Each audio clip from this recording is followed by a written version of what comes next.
தமிழக செய்திகள்.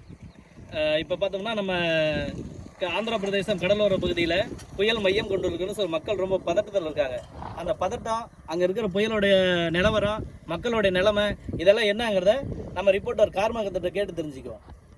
வணக்கங்க ராஜா. நம்ம இந்த களத்துலேருந்து இப்போ பேசிகிட்டு இருக்கோம். காற்று பார்த்தீங்கன்னா மணிக்கு 130 வேகத்தில் போய்கிட்டு இருக்கு. ரொம்ப விவசாயிகள்லாம் கடுமையாக பாதிக்கப்பட்டிருக்காங்க. ரொம்ப கொஞ்சம் வருத்தமாக தான் இருக்குங்க.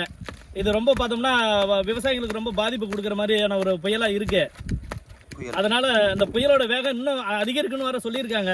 இங்கே பாருங்க, இங்கே இந்த புயலோட வேகத்தை பார்த்தோம்னா பாருங்க, பசங்களே காற்றுல தூக்கிட்டு போயிற மாதிரி இருக்கு. அந்த அளவுக்கு புயலோட வேகம் அதிகமாக இருக்குங்க.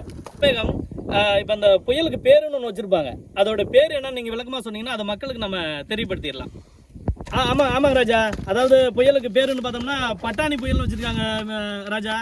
ஏன்னாக்க அது பட்டும் படாமல் போகிறதுனால அதுக்கு பட்டாணி புயல்னு பேர் வச்சிருக்காங்களாம். பட்டும் படாமல் போயிருக்கான், எல்லாமே அழைச்சிக்கிட்டு போகுது, அழிஞ்சு எல்லாம் அழிஞ்சு படுத்து போய் எல்லாம் கிடக்குது. பட்டாணி புயல் பட்டும் படாமல் போகுது. என்னப்பா வீடியோ கொடுக்குறீங்க?